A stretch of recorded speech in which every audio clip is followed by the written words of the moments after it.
Bien, amigos, ya estamos con el señor ministro del Ambiente, Manuel Pulgar Vidal. Él está con nosotros para conversar sobre diversos temas que tienen que ver con su sector y además con el ambiente político y empresarial.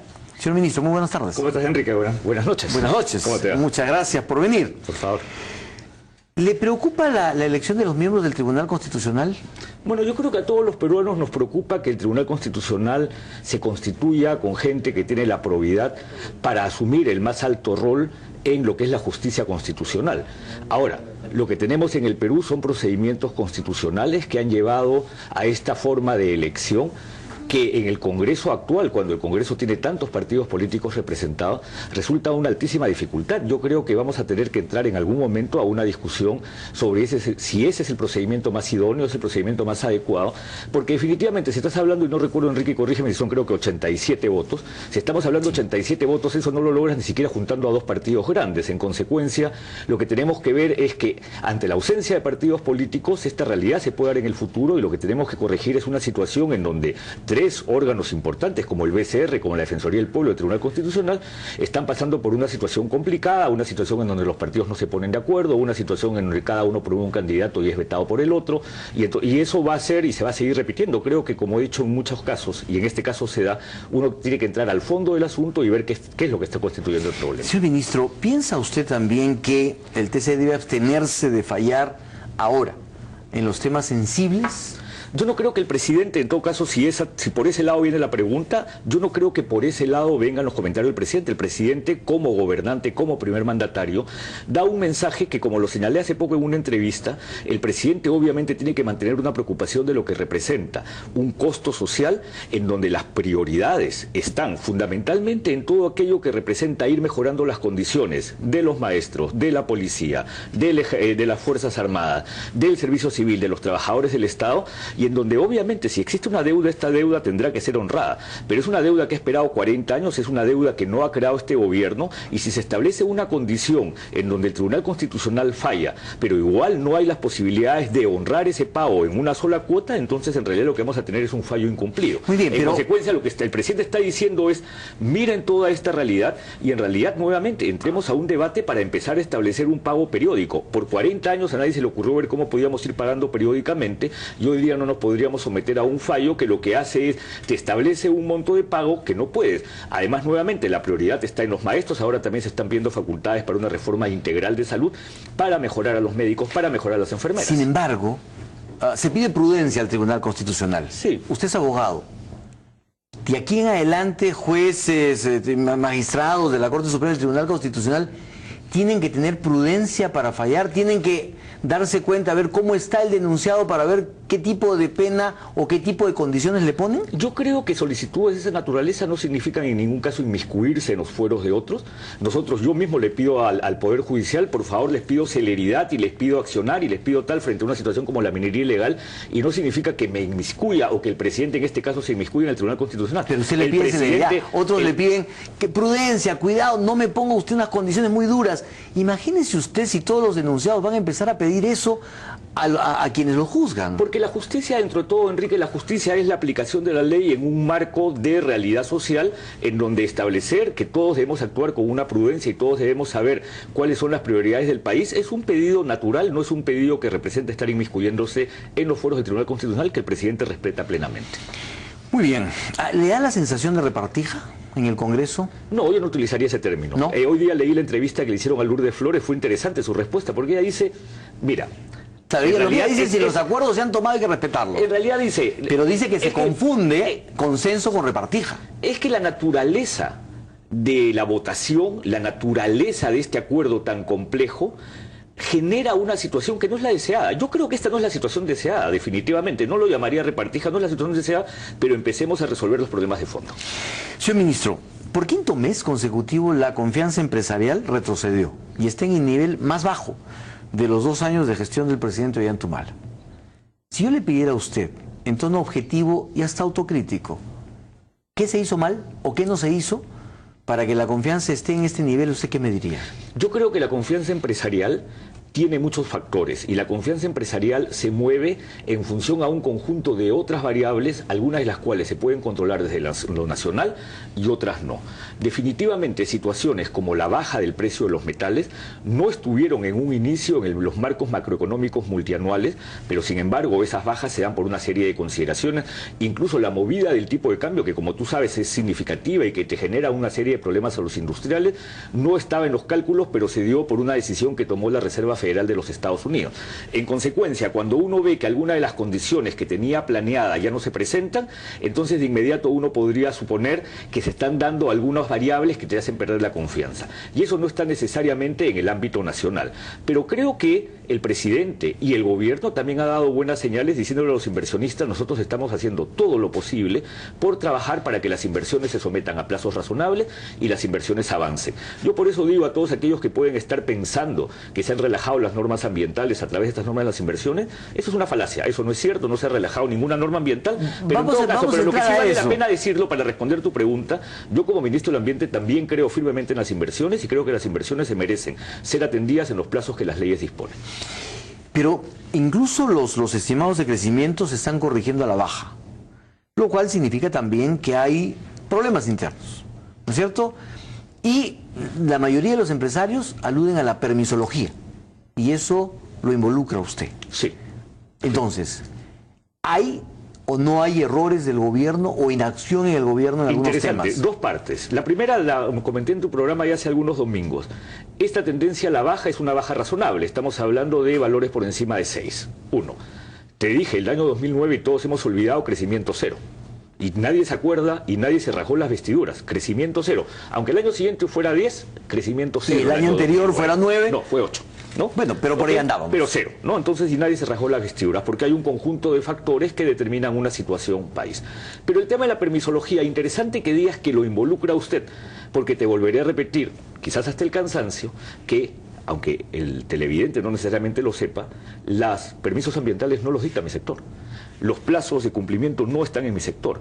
Un estudio de impacto ambiental entra a cada ministerio y ese ministerio, en función a opiniones previas, lleva solamente un caso a mi sector, al CERNAMP, es decir, cuando la actividad o el proyecto está en un área protegida o en una zona de amortiguamiento. En consecuencia, lo que hace mi sector como ente rector del sistema de evaluación de impacto ambiental es intentar mejorar siempre las condiciones, pero hay situaciones también que se producen en cada uno de los sectores. Por eso es buena la creación de SENACE, por eso SENACE, tantas veces lo he repetido, puede ser esa aquella oportunidad en donde trabajemos unidos, una ventanilla única, con plazo razonable, y ya no solo para los procedimientos ambientales, también para otros procedimientos como los que tienen que ver con agua u otros. Ha tocado dos temas que son interesantes. El primero, el de la ventanilla única. Una de las 7 medidas que el presidente de la República anuncia después del resbalón de Repsol, del caso Repsol, es el de la creación de una ventanilla única. Y acá discutimos qué pasó, por qué la creación de una ventanilla única si eso se supone que es el SENACE.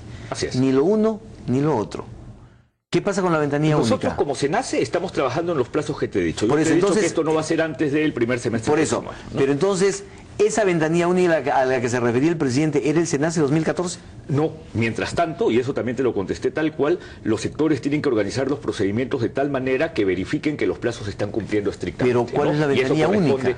Es que la ventanilla única está en función al tipo de proyecto y a qué sector va. Acuérdate nuevamente. Ya no es una ventanilla única, es una ventanilla en cada sector. Claro, lo que pasa, Enrique, es que es una ventanilla única sectorial. Obviamente tú no vas a llevar un proyecto de irrigación al Ministerio de Energía y Minas, pero en el futuro con el SENACE, un gran proyecto de irrigación sí entrará al SENACE. Esa será ya la ventanilla única consolidada. Pero se supone que el presidente se refería a la necesidad de una inmediatez de una única ventanilla donde fueran todos los estudios de impacto pero ambiental. Obviamente, Enrique, tiene que ser sectorial, porque tendrías que cambiar todas las normas para que tú lleves a un solo sector todas las actividades productivas de distintos sectores. Pero SENACE sí va a ser una ventanilla única en un solo sector para segundo semestre de 2014. Final del primer semestre de 2014. Y ahí viene la segunda pregunta.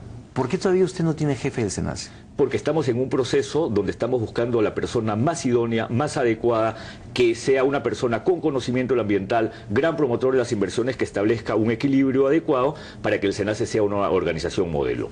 Te lo digo honestamente, sí, estamos eventualmente retrasados 30 días, no me preocupa si eso va a significar tener una persona de la mejor calidad. ¿Y eso no estaría retrasando la organización y estructura del SENACE? Para nada, porque nosotros desde el Ministerio del Ambiente, que cumplimos una función de incubación, venimos haciendo 5 cosas. Tenemos todos los diagnósticos listos, tenemos las primeras propuestas de ventanilla única. Se ha visitado Vital, que es la ventanilla única de trámites ambientales en líneas de la ANLA de Colombia y el Servicio de Evaluación Ambiental de Chile. Hemos hecho audiencias públicas con los gremios, hemos hecho foros públicos de discusión del tema y tenemos un conjunto de otras acciones. Tenemos ya listo el proyecto de ROF, es decir, del Reglamento de Organización de Funciones, que cuando haya jefe, señor jefe, esto es lo que hemos avanzado y podremos ya decir rápidamente con jefe, consolidar todos aquellos avances y empezar a trabajar. Entonces, no es que el nombramiento del jefe nos tenga cruzado de brazos, para nada. Esos 5 temas están en la página web del MINAM, hay un conjunto de elementos que están avanzados ahí y en eso sí no hemos tenido ni un día de descanso. Nosotros tenemos un equipo que está dedicado 100% al SENACE. Señor ministro, ya que hemos hablado de crecimiento y de confianza empresarial, el APRA dice que este gobierno no tiene ni una sola obra de importancia. ¿Qué contesta? ¿Qué es mentira? ¿Qué es mentira? ¿Cuáles son las obras de importancia de ustedes? Vamos por partes. 2 cosas, reformas y obras. Este gobierno va a ser identificado por ser un gobierno que tiene 10 de las más importantes reformas de Estado que se han dado en las últimas décadas. Magisterial, servicio civil. Magisterial se inicia con el APRA. La reforma lo que ha habido ahora es una modificación de la ley de la carrera pública magisterial. Sí, pero la reforma de ahora es una reforma de fondo, es una reforma de meritocracia, es una reforma donde se hizo el elemento contrario. ¿Usted diría que frente a la del APRA es una verdadera reforma? Claro, porque lo que tú haces es, metes a todos a la carrera y luego con la evaluación los escalonas. La otra, en cambio, era aquellos que entran a un sistema de evaluación, recién entran a la carrera pública magisterial. ¿Cuántos entraron? Muy pocos. Las evaluaciones fueron, quizás me voy a equivocar, pero no han llegado ni al 7%. ¿Nos engañó el APRA entonces y no hizo una verdadera reforma? Acá yo no estoy hablando de engaños, estoy hablando que cada quien plantea los elementos de una reforma, las reformas a veces operan, a veces no. Pero lo que se ha hecho ahora es, todos aquellos que están en el ámbito de los maestros entran a la carrera pública magisterial y en función a eso y a las evaluaciones posteriores se les va escalonando y creo que se creó 1 o 2 escalas más. ¿Cuáles son las otras reformas? Servicio civil. Y servicio civil, porque muchos hablan del concepto remunerativo. Mira, Enrique, tú conoces la gestión pública. Hoy día hay gente que te dice, yo no, muy poco dinero. ¿En qué régimen estás? En el 728. Sí, pues los del 728 tienen muy poco dinero porque tienen todos los derechos y hay otros que están en el 276, otros que están en el CAS, otros que están en contratación de servicios. Es caótico. O sea, y además, no todos tienen compensación por tiempo de servicios, no todos tienen gratificaciones, obviamente no todos tienen vacaciones y los que tienen vacaciones no tienen 30 días, sino tan solo 15 días. Entonces lo que se ha dicho, no señores, vamos a acomodar al funcionario público en una planilla adecuada, que no tenga 70 ítems, porque tiene 70 ítems la planilla pública, para que todos estemos en el mismo lugar y desde ahí, a partir nuevamente de evaluaciones, vayamos estableciendo las categorías. Incluso, no recuerdo cuál es el nombre, la figura del ministro ya tiene un nombre exacto, es un cargo de confianza de remoción, es decir, el presidente tiene la capacidad de nombrarlo y removerlo. Ese título para el funcionario público llamado ministro en una norma de servicio civil no existía. Segunda reforma. Reforma pensionaria. ¿Han bajado las comisiones de pensiones? Sí. ¿Han entrado sistemas de pensiones o compañías prestadoras de servicios de pensiones con menos tarifa? Sí. ¿Tienes ahora como opción, como pensionista, de ubicarte en un otro régimen? Sí. No se había hecho. ¿O no? ¿No? Entonces, régimen tributario. ¿Se ha ampliado en este gobierno la base tributaria? Sí. En este gobierno se amplió la base tributaria. Un punto. Es decir, las normas tributarias lo que te permiten es no cobrarle más a los que ya pagaban, sino ampliar. Y la meta del 18% sigue ahí, 18% de base tributaria. Y podría seguir. Y en lo ambiental, SENACE, OEFA, ahora estamos trabajando lineamientos de compensación. Martes y miércoles tenemos un taller internacional sobre ese tema de compensación naturaleza por naturaleza. Son cambios profundos y son cambios reales. Hablemos, y en obras. Hablemos, a ver, obras. Obras. Dígame 3, para que no nos fundamentalmente, construcción de carreteras muy por encima, y estuvo, no sé si estuvo acá, pero me parece que sí, o estuvo en otro canal hace poco el ministro de Transporte, muy por encima de los valores que se hicieron en el gobierno pasado. En estos 2 primeros años, los valores de construcción de carreteras están muy por encima de lo que se hizo en el gobierno pasado. ¿Ya? Segundo, el lanzamiento del metro de Lima, del metro que ya se viene. Ahorita se está lanzando el metro de Lima. 3. ¿No?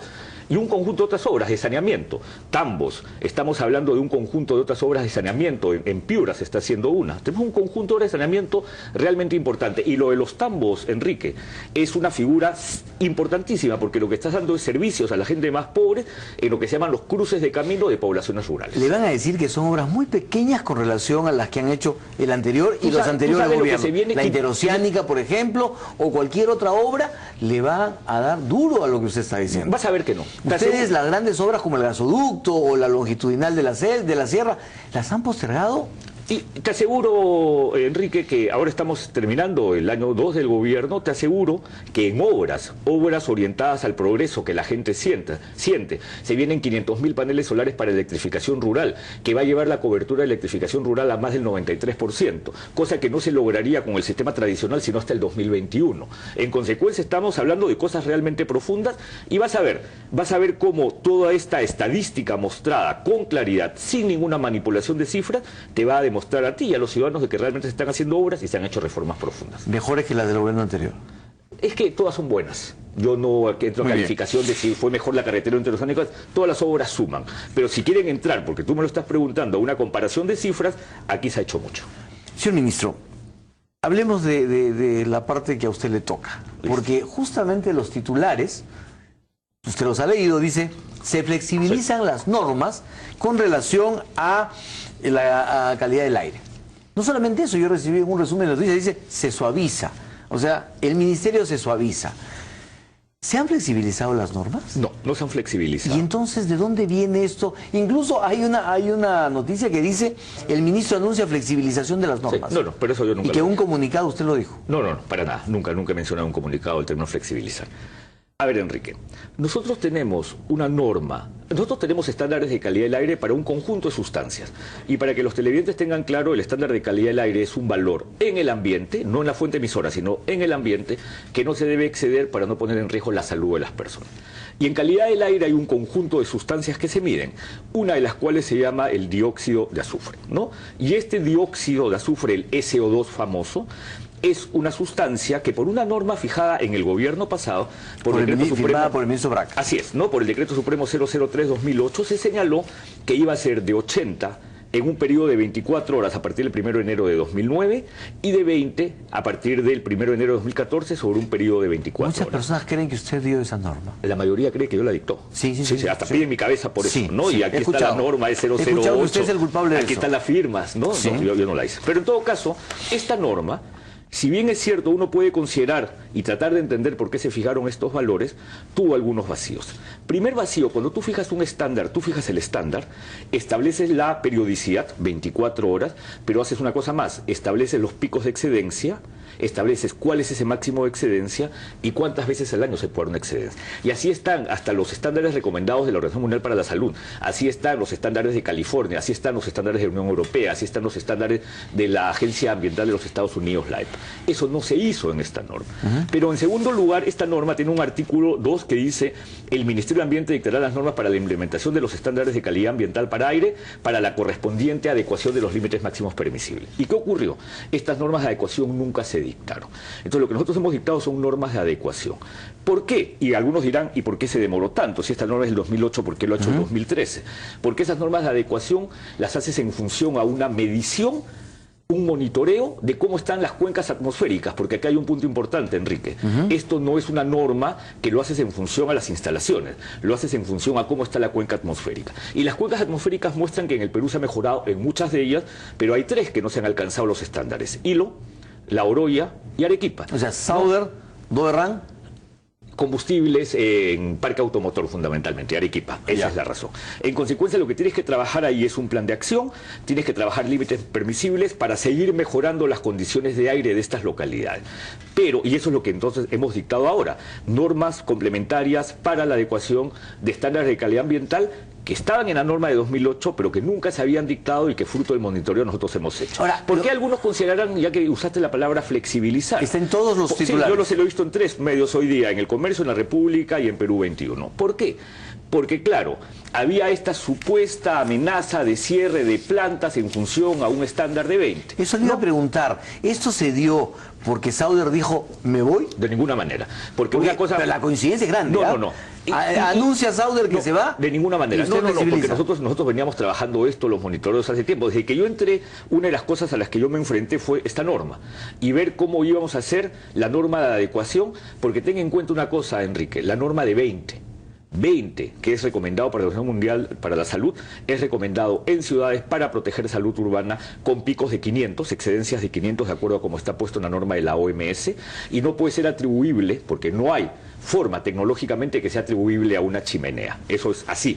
Yo mañana, y eso lo digo públicamente, voy a colgar porque creo que los ciudadanos tienen que conocer y acceder todos los estándares de calidad ambiental del aire de todos los países, incluso nuestros países vecinos, para que la gente saque sus propias conclusiones. Creo que es bueno que la gente pueda leer cómo estamos en el resto del mundo y qué significa esta norma para que se den cuenta que no estamos flexibilizando, sino estableciendo un plan de adecuación que es absolutamente razonable. Y ese plan de adecuación va a permitir a Sauder y a Doerran ir alcanzando con mejoras tecnológicas, mejores condiciones de emisiones para que el aire de estas ciudades mejore también. Hay quienes dicen que hay que tomar en cuenta además los temas estacionales.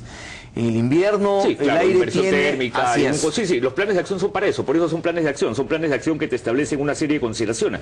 También te establecen dónde monitoreas, porque el punto de monitoreo, si este es un estándar de calidad ambiental, no es en la punta de la chimenea, es obviamente en aquellos lugares donde esté la población, para ver cuál es la calidad del aire y cómo ella se puede estar perjudicando o beneficiando de una mala o buena calidad del aire.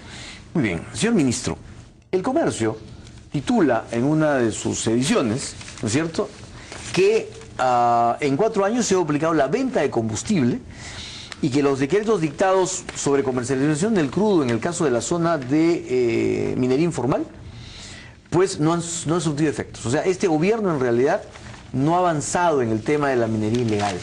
Y esta capta el 85% del petróleo en Madre de Dios. Así es. Ahí hay un problema serio y un problema que reconocemos. Bueno, para empezar... Perdóneme, ¿qué es lo que reconocen? ¿El problema de la venta de petróleo o reconocen que la lucha contra la minería ilegal se está perdiendo? No, no se está perdiendo, eso no. Pero sí reconocemos que hay un problema con los combustibles.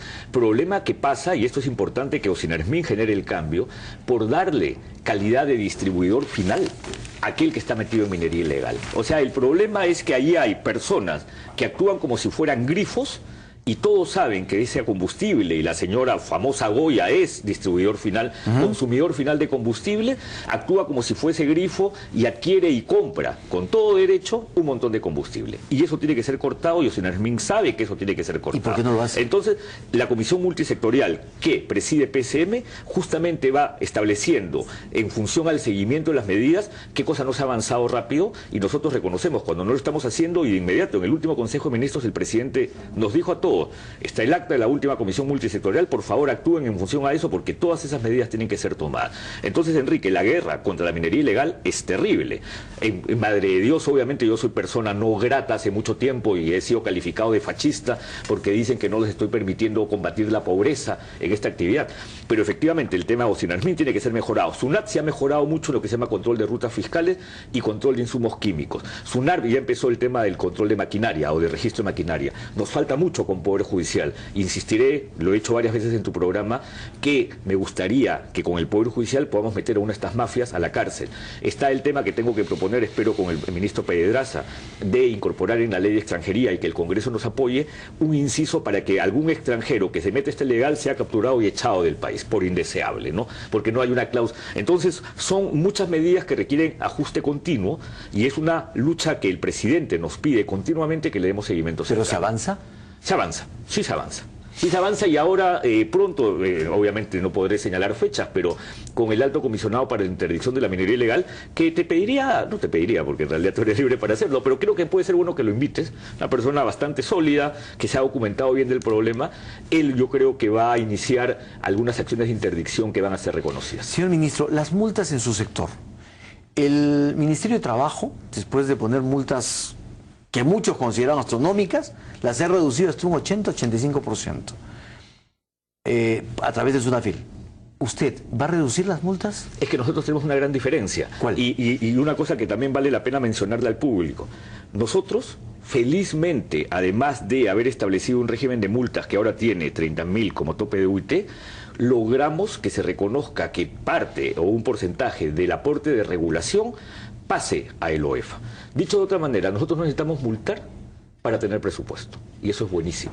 Es decir, la multa será impuesta en función a los criterios de graduación de multa que correspondan y no en función a las necesidades del OEFA. O sea, usted no va a reducir las multas. No, es que nosotros tenemos, y es bien interesante la norma, un tope de multa, pero tenemos una metodología que es metodología para la graduación de multas.